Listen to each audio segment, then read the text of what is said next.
Ito yung sumabog guys, oh. Yan. Na-overload ako eh. Balik ko na ako rin kaya. Awa. Yun yung sumabog. Natanggal yung mga bilog-bilog, yung mga bulitas.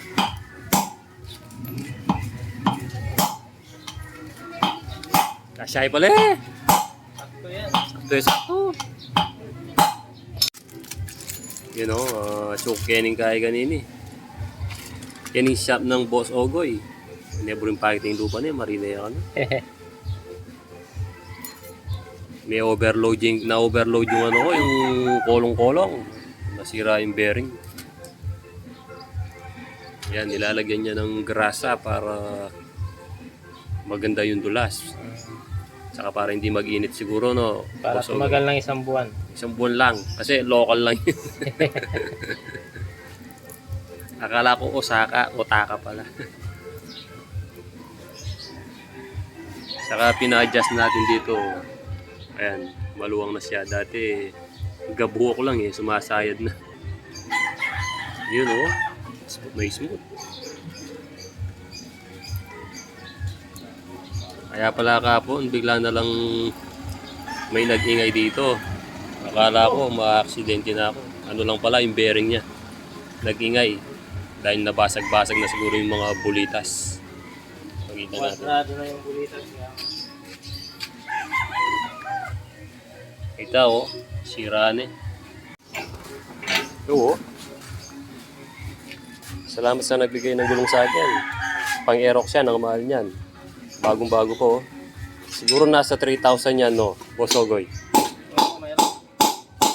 Brand new. Yung mga ano, Pasamon family.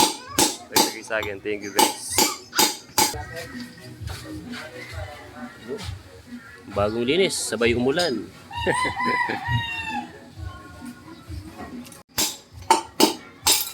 Oh!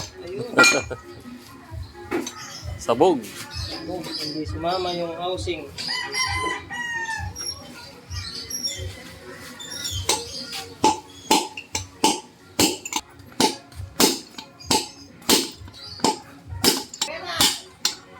Ay, Ito. malay pa.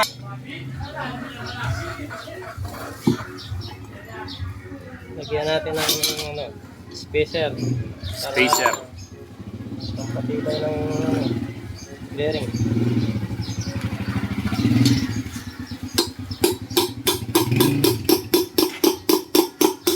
Ganun pala yun, no? Ayan, bago na ulit, oh. Grabe.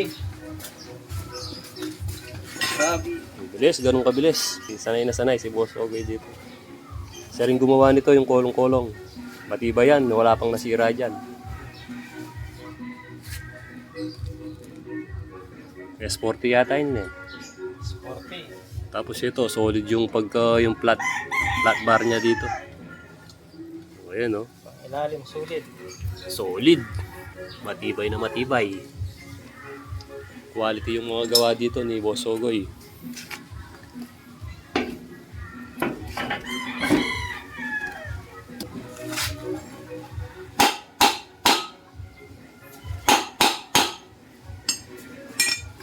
Yun. Ayos.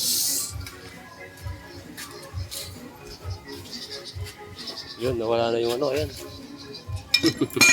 Walang washer. Bagay kayo. Huwag mo na, nakalalagyan na yun eh.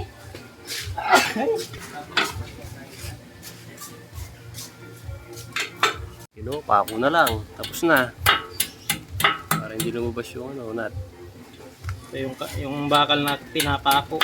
Yun. Para safety.